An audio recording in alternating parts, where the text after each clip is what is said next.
Welcome back, guys.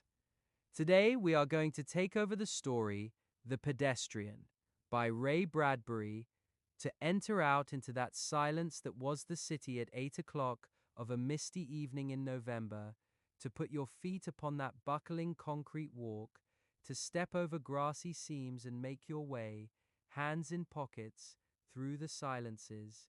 That was what Mr. Leonard Mead most dearly loved to do.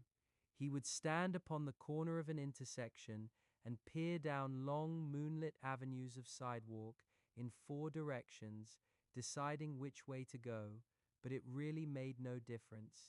He was alone in this world of AD 2053, or as good as alone, and with a final decision made, a path selected, he would stride off, sending patterns of frosty air before him like the smoke of a cigar.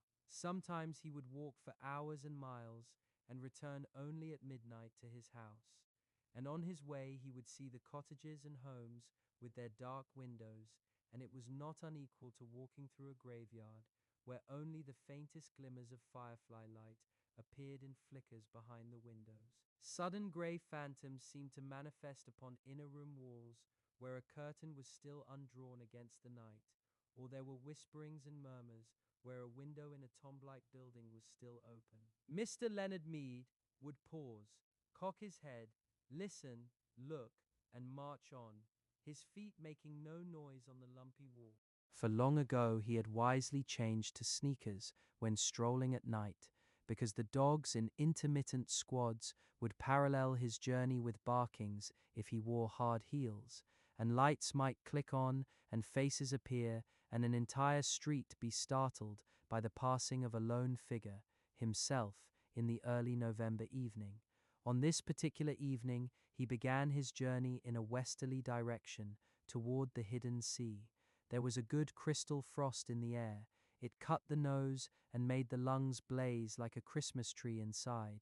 You could feel the cold light going on and off, all the branches filled with invisible snow.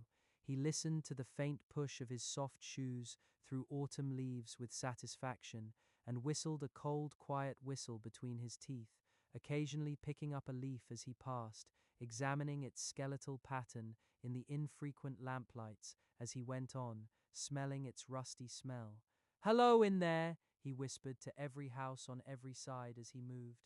"What's up tonight? On Channel 4, Channel 7, Channel 9? Where are the cowboys rushing, and do I see the United States cavalry over the next hill to the rescue?" The street was silent and long and empty, with only his shadow moving like the shadow of a hawk in mid-country. If he closed his eyes and stood very still, frozen, he could imagine himself upon the center of a plain, a wintry, windless Arizona desert, with no house in 1,000 miles, and only dry riverbeds, the streets, for company. "What is it now?" he asked the houses, noticing his wristwatch. 8:30 p.m.? Time for a dozen assorted murders? A quiz? A review? A comedian falling off the stage? Was that a murmur of laughter from within a moon-white house? He hesitated, but went on when nothing more happened. He stumbled over a particularly uneven section of sidewalk. The cement was vanishing under flowers and grass. In 10 years of walking by, night or day, for thousands of miles, he had never met another person walking, not once in all that time. He came to a cloverleaf intersection which stood silent, where two main highways crossed the town.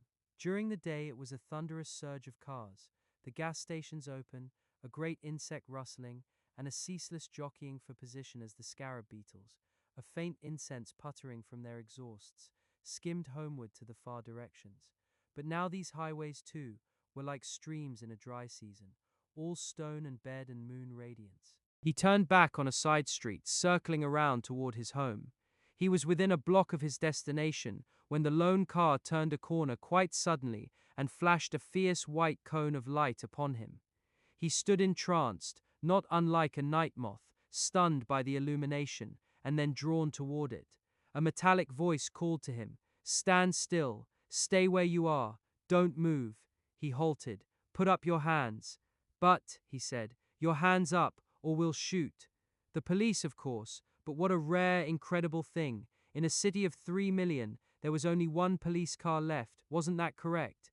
Ever since a year ago, 2052, the election year, the force had been cut down from 3 cars to 1.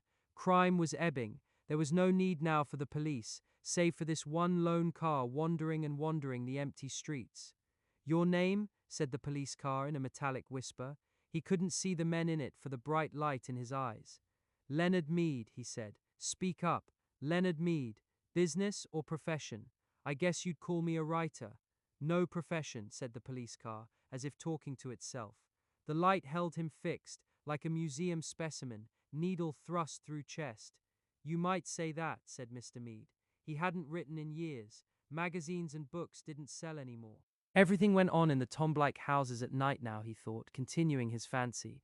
The tombs, ill-lit by television light, where the people sat like the dead, the grey or multicolored lights touching their faces, but never really touching them. "No profession," said the phonograph voice, hissing. "What are you doing out?" "Walking," said Leonard Mead. "Walking." "Just walking," he said simply, but his face felt cold. "Walking? Just walking? Walking?" "Yes, sir." "Walking where? For what?" "Walking for air. Walking to see. Your address, 11 South St. James Street. And there is air in your house. You have an air conditioner, Mr. Mead." "Yes. And you have a viewing screen in your house to see with." "No. No." There was a crackling quiet that in itself was an accusation. "Are you married, Mr. Mead?" "No."